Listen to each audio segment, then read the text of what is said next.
What's up, everybody? Randy and Danny here with the Existential Stoic Podcast. Quick Fix Episode 9. How to think big. Nice. Thinking big. Better than thinking small. Absolutely. Yeah, we're done with those small thinkers. Let's think big. So today, in this short little episode, less than 10 minutes, we're going to talk about a few different techniques to help think big. But before we do, why would somebody want to think big?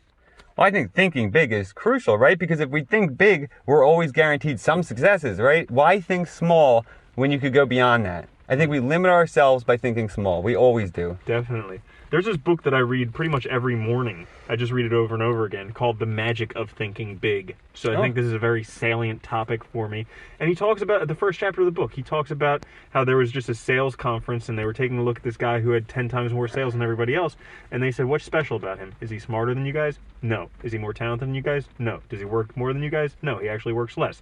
What's the thing? He thinks big. Yeah. And that's what enables him to achieve big. Well, you know what it is? I think when you think big, too, you believe in yourself to achieve big. You believe that you will get those ends and it makes it work. Definitely. So, in that vein, we're going to talk about, we each have 3 things that help with thinking big. So, because I'm introducing, I'm going to go first. All right. And the first one that I have when thinking big is to consider what's possible. What would you do if anything were achievable? If success was guaranteed and you could do anything, what would you then do?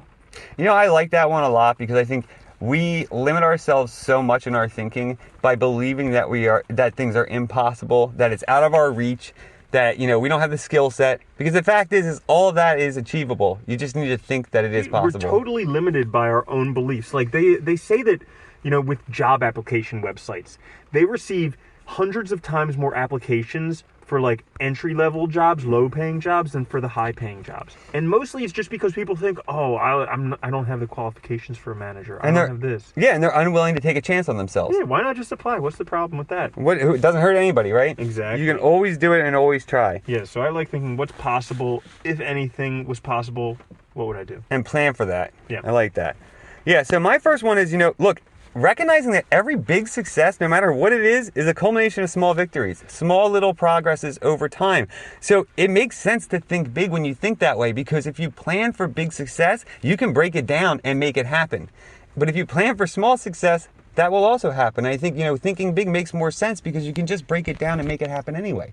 It doesn't have to be overwhelming when you think of it that way. Yeah, that's almost like the saying, shoot for the moon, because even if you miss, you'll land among the stars. Exactly. You just do small success and they build upon each other, and they even snowball. Yeah. Like the small successes pick up steam and then you can really accomplish stuff. So I like, for my second one, I have to consider whatever direction you're going.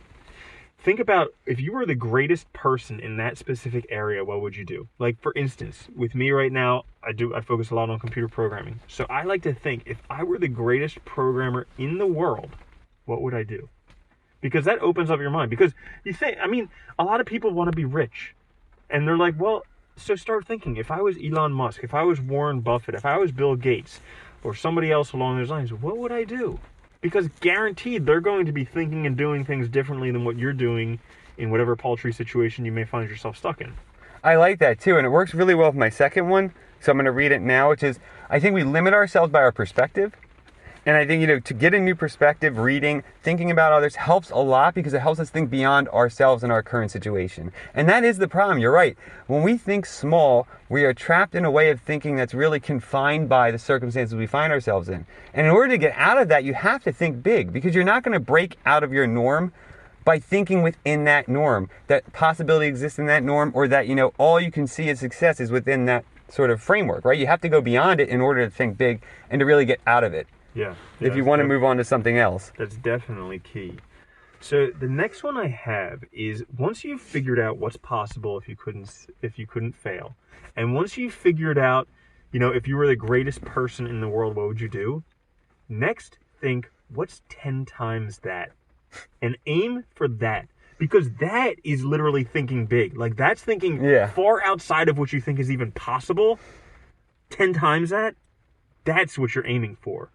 I really like that one too, because it's true, right? when we're thinking, we often come up with conclusions or ideas about what we want to be, and we need to go beyond that even. Because the fact is look, everything that you think of, everything that you dream of, you're going to get it and then surpass it. So try and think of what it looks like to surpass it now, and then you plan for that and even more, right? And this is the issue. I think a lot of us forget that, you know, all the goals in our lives that we've achieved, we get them and then we have to move beyond it and do something else, right? We have to think of, well, what next? What now? And if we can plan that out ahead of time, we are really thinking big, because we're thinking way beyond that immediate success. We're thinking of long term, right? We're thinking way down the road. Definitely. I like that one.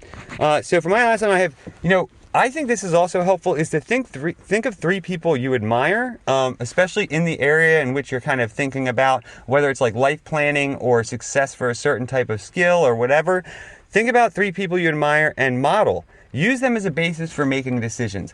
And goes back to what you were saying, right? Imagine what would they do, or how would they approach this if I were them, right? If I had all of that, how would I think about it? And that helps you think beyond, again, your circumstances, Dude, outside of yourself. I love that one so much, because that's something I use on a regular basis. Is I have my own like mastermind of people who, like, whenever I face with a challenging decision, I always think, what would this person do? What would this person do? What would this person do? And oftentimes it's against what I want to do because it's painful in the short term. But like, I know that they are much bigger people than where I am presently, and I want to be among their ranks. So I know that in order to do what they do, I need to push myself outside of my comfort. You know, I like that too, because you're right. It's about, I mean, all of our small thinking, I think, what we've hit on here is it's confined thinking. It's thinking with inside of boundaries that we've self-imposed. And really thinking big is about breaking down those boundaries. It's going beyond ourselves. And a lot of times the best way to get there is just imagine yourself outside of them, because they don't exist. Yeah. And then, you know, and then you can think way beyond it. Yeah, right? It helps. Yeah, they're all self-imposed boundaries we put on ourselves. They are. It's insane, right? Yeah. And so if we break those boundaries down, and if you need these tools, use them, because they help, right? Thinking of other people that are already successful, thinking 10 times what you're thinking. I mean, I think that's a great way to get beyond it. Definitely. So that was another quick fix episode number 9. That was today. Wow, for 9. the Existential Stoic Podcast.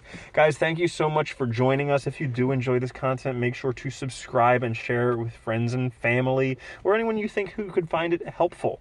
And we will see you in the next full-length episode next week. Next week, yeah. All right, later, Danny. Later, Randy.